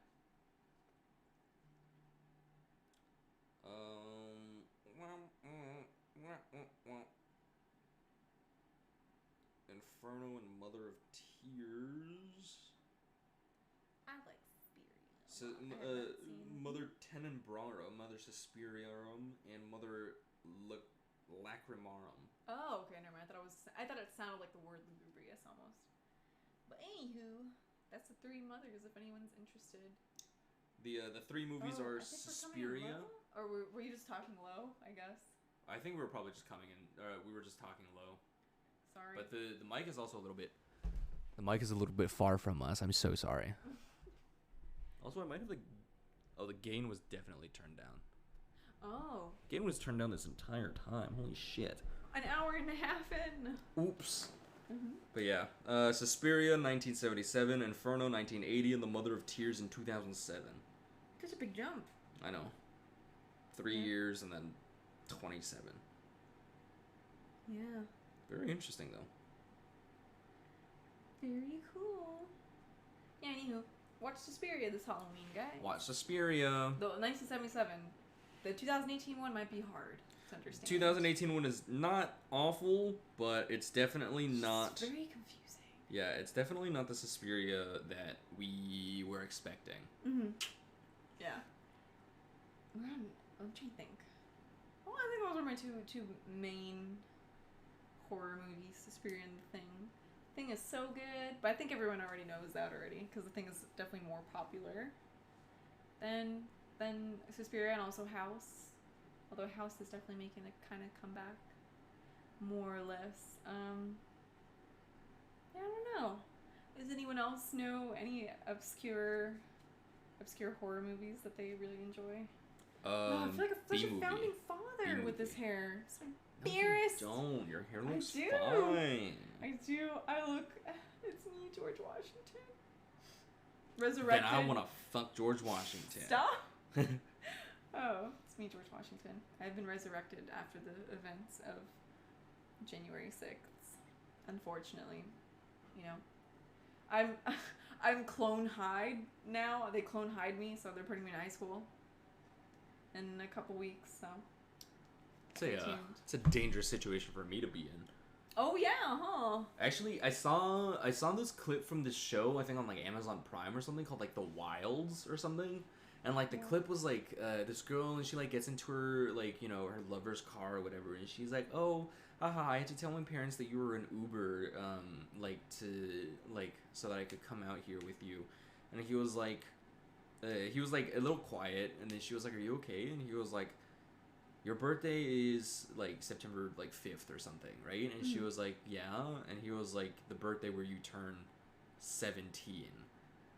And he was like a grown ass man. And like apparently the whole like plot of that like little arc or whatever was that somebody had sent him a copy of her birth certificate that, you know, said that she was like 16, currently turning 17. Yeah. But she, I guess, like had told him that she was like either turning 18 or was already 18. Yeah. But it was just very, very bad. And he was like, he obviously didn't know, because he was like, we can't do this if you're 17. Like, this can't be a thing that we're engaging in. You need to leave. You need to get out of my car, because I'm not gonna fuck around with a minor. Decent human, I guess. Yeah, and then Very she was like, no, like, just give me a second to explain. It's like, there's nothing to fucking explain. Are you high? What the fuck? I don't know. Well, you know, in the future, when she's much older, she'll be very thankful for that interaction. Yeah, but it was bonkers. I was like, what is this show? What are they talking about? I thought for a second you were gonna say, you were born on September 11th. You did not. I'm sorry. But yeah, in that same vein, there's a weird show being advertised on Hulu currently called A Teacher, and it's about actor Nick Robinson. I already hate it. Yeah, actor Nick Robinson having an affair with his Nick Robinson? Nick Robinson? Not Polygon's Nick Robinson. The actor from Love, Simon. Oh, I don't know. People confuse him a lot or something. Or people were like canceling Nick and they're like, but not this Nick Robinson. He had nothing to do with that. Yeah, Polygon's Nick was bad. Scum. Yes. But this is the guy. This is the lead from Love Simon. He was Simon. Yeah, and I was like, I was talking to. I pointed out to Maya because we were setting up to watch Ruby. She was getting off Hulu, and I was like, "Ew, that ad for teacher is on. A teacher is on there." And she was like, "Is that about, like a teacher and a student?" And I was like, "Just read the description." She's like, "Fuck that." Yeah, just the name. That, yeah. The name alone is already like. I don't know what we have media like that. We shouldn't. It's because of the weird like power fantasies that people have. I guess so. And then But why is it a show? In the teacher, is the teacher Nick Robinson, or is It's actually the other way around.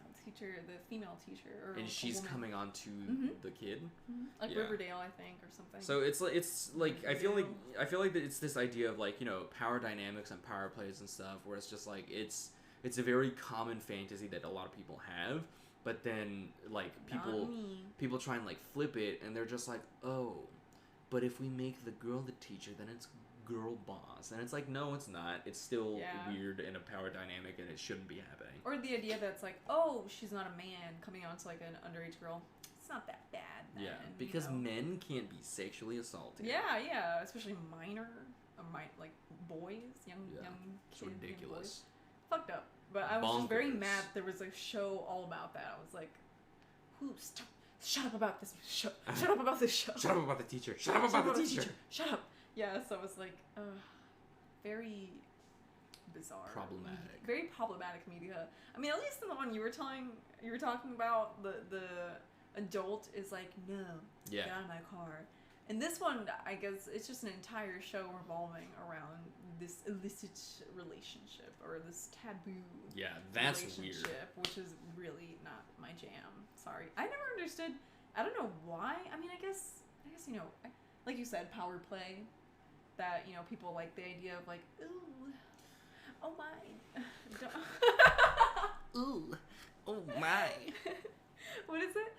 Domination, I guess. I don't know if that's, like it's a common thing in kinks and in sexual sphere, like being dominated or wanting to be,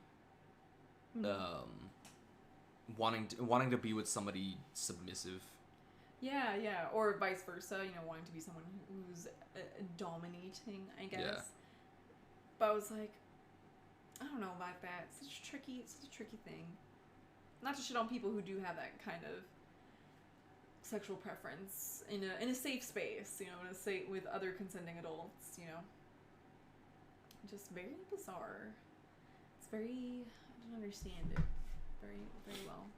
But I guess, okay, because I was going to say, I guess you can't really do that if you're both, but then I was like, role play comes in, I guess. I don't know. Yeah.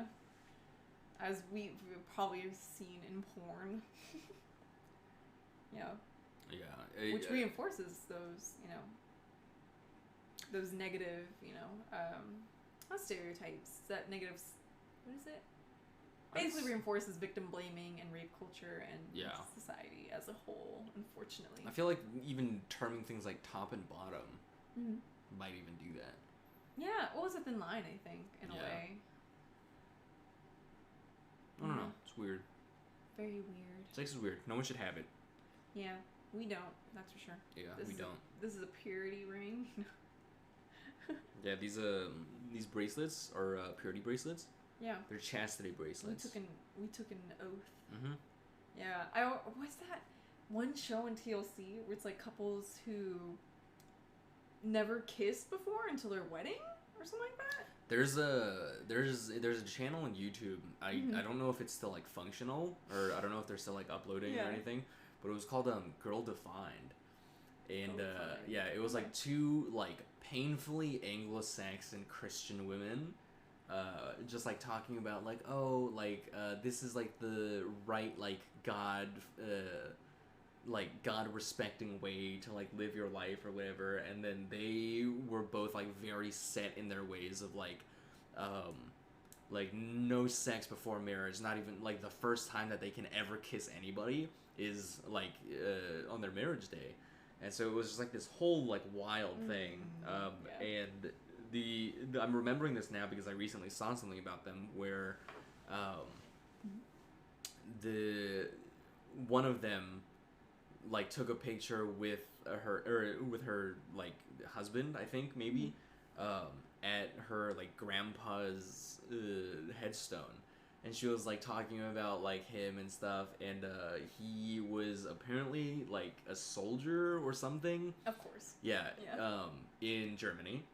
In 1939 to 1945, and then after that war, he like became the mayor of like a town or something, and it was just very clear, like after following like through that history that she like talked about, very clear that he was a Nazi.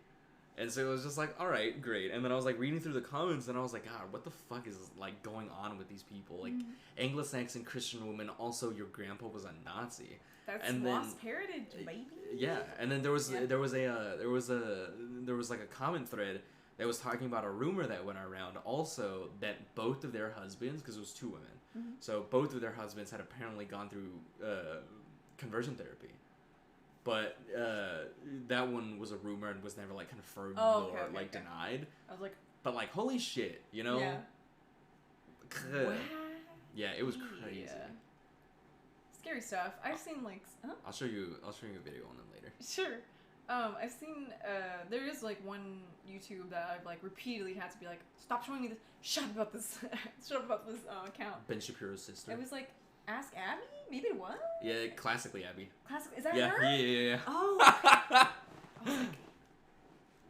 I was like, get off my feed, please. Because it was just, same. I've never watched them because I didn't want to keep getting recommended more.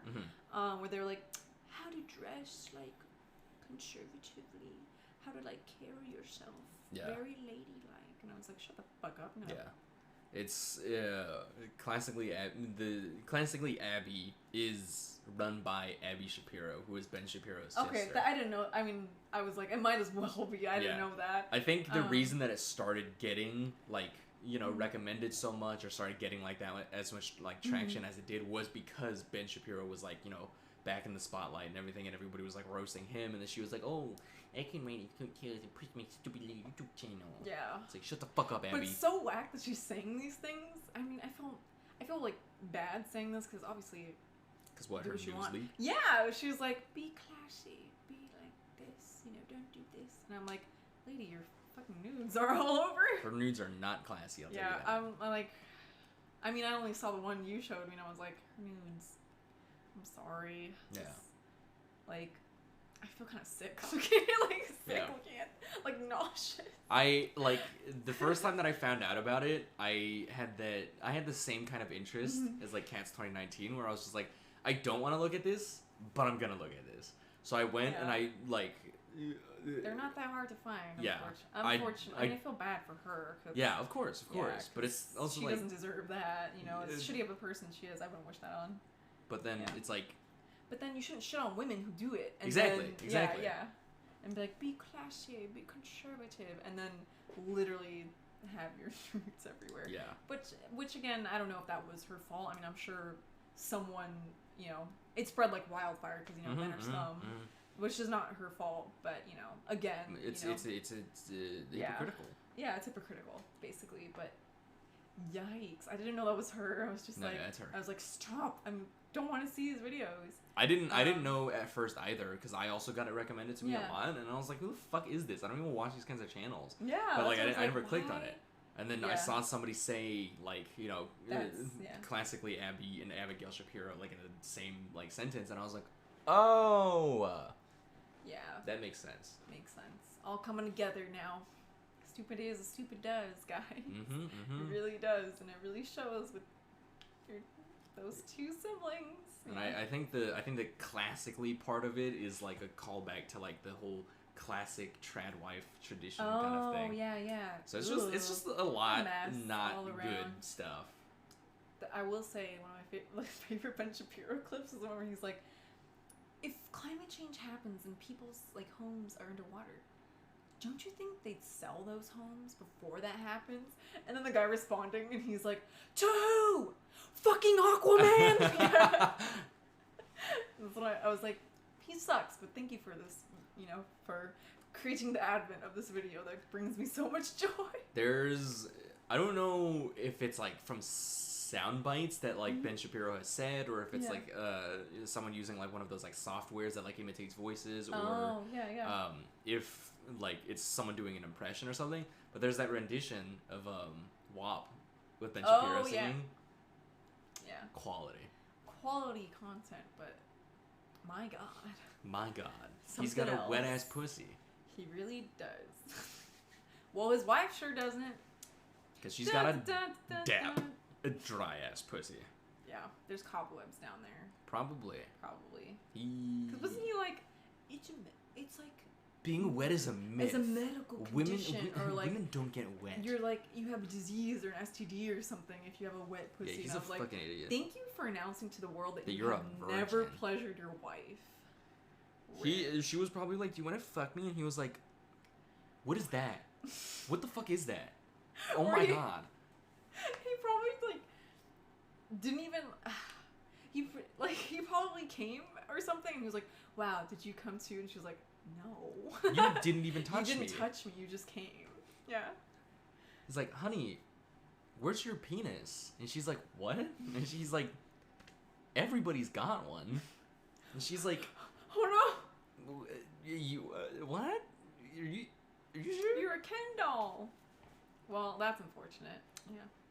Rip. This is just Ben Shapiro roasting hour, I guess. Yeah, Ben Shapiro hate speech coming in hot. Yeah, fuck that guy. Yeah. We should see if we can go to the bakery today. Do you want to? I didn't want to go out. I wasn't sure if you still wanted to get food or anything or go out. We can go try the bakery and then stop by the Rite Aid and get some ice cream if you want to, and then we can also see if we can get some. I feel like a dog. I'm sorry. You're saying all these things and I'm like so excited. Yeah, we can see if we can get pozole ingredients too. Oh yeah, did you find? I didn't find a recipe. I was trying to pull it up because I can just Google it right now. I think you sent it like a screenshot. I thought you sent a recipe and I was trying to find it. The green pozole, the green sauce pozole or something like that, but I couldn't find it. I don't think I sent that to you. I think I just showed it to you. Oh, I think that's you sent like a screenshot or something. I was like, know. I don't remember. Oh, but yeah, I feel like a dog right now. Okay. I get excited. So we can go do that. When I hear these things. Yeah, because But I don't know where we get the tortillas from, or to serve. Unless we get something else to eat it. I thought you just drank pozole. Oh, like a soup. Yeah. Okay, I was thinking because the way I don't know if it's the El Salvadorian way. Where she gets like a thick tortilla, but you probably have to make it, and that's like probably a whole other thing. Where she makes it like a little bowl almost, like tiny little bowls, like not a bread bowl. But we have tortillas in the fridge. Yeah, that but these are like really, really thick. If that makes sense, like and she molds them so like it holds it like a little bowl. If that makes sense. But I think. I feel like what you could probably do is like cut a tortilla down to size, maybe pad it with another one if you wanted to, and then just put it on do the little muffin tray thing. Maybe. It might be too hard. Oh, I don't know. It's really hard to describe. It's just like really thick tortilla, if that makes sense. But I don't think you can buy it. I think the only way you can make it is if you get like masa, and then you just like literally just make it. Yeah. So, but yeah. But I was like, I don't know if that's like the normal way to eat it, or if that's just El Salvadoreño. I think I've only ever had pozole and menudo as like soups. Maybe I can find a picture so it makes sense. Josh, are you still there? Cuckoo? Inform us. Inform us how you drink it, or eat it, or consume it. Otherwise. Pozole. I'm not spelling it right. We do have a thing where like pozole. Let me see. Yeah, so it's normally served like in a bowl. I'm trying Josh to find eats it. soup. Oh, okay. So I'm kind of cuckoo bananas. Tostadas. Oh. Or tortilla. Oh, well, just for like dipping though, right? I can't describe it. Or I can't find a picture. But, shoot, I was trying to find it. But yeah, basically it's like you make a tiny, like about almost the size of my hand. Just like a little. So just kind of like a.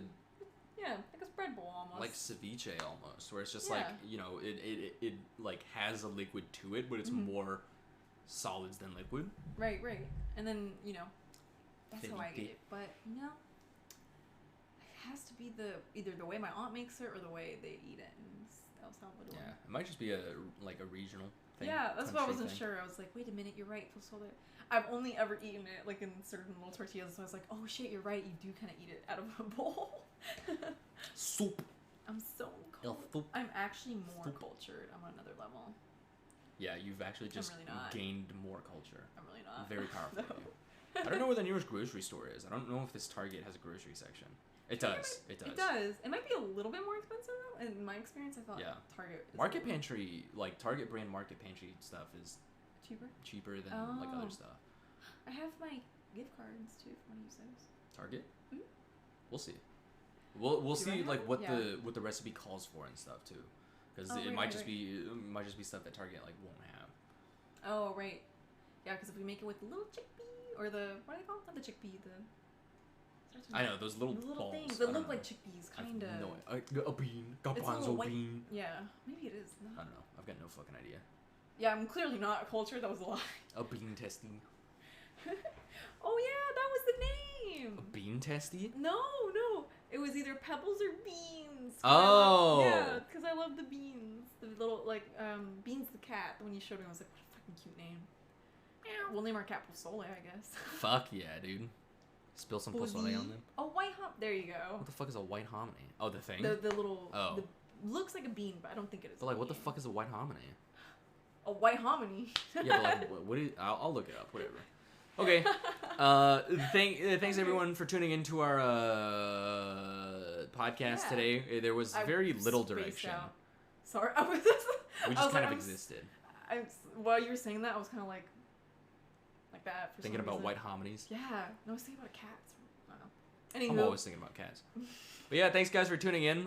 Very little direction today, so Yeah. sorry if we didn't hold your interest that much. We just kind of Apologize for bounced that. around all the place, but I just latched onto happens. Gattaca. I hope that was fine. yeah, it's So fine. I was like, there's a It lot. gave to, us something to talk There's a about. lot to discuss and Yeah. unpack, and then we just kind of talked about cats and moved Then I from talked there. about human experiments, but I promise Ben it's Shapiro. not going to be something that I'm going to try. But yeah, thanks for tuning in. I'll be back tomorrow and probably for the rest of this week as well.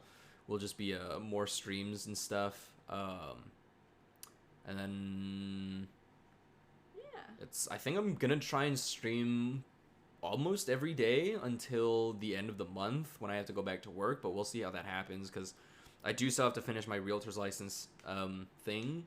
So if I don't finish that, I'll see if they can give me a little bit more time off, and then until I like finish that, and then we'll see what happens. But I don't want to take too much time off because I do need the monies. But thanks everyone for tuning in. I'll see you tomorrow, and we will see you I'll be next back week. Sunday. Yeah. Post grad apps, so that's gonna be exciting. All of them?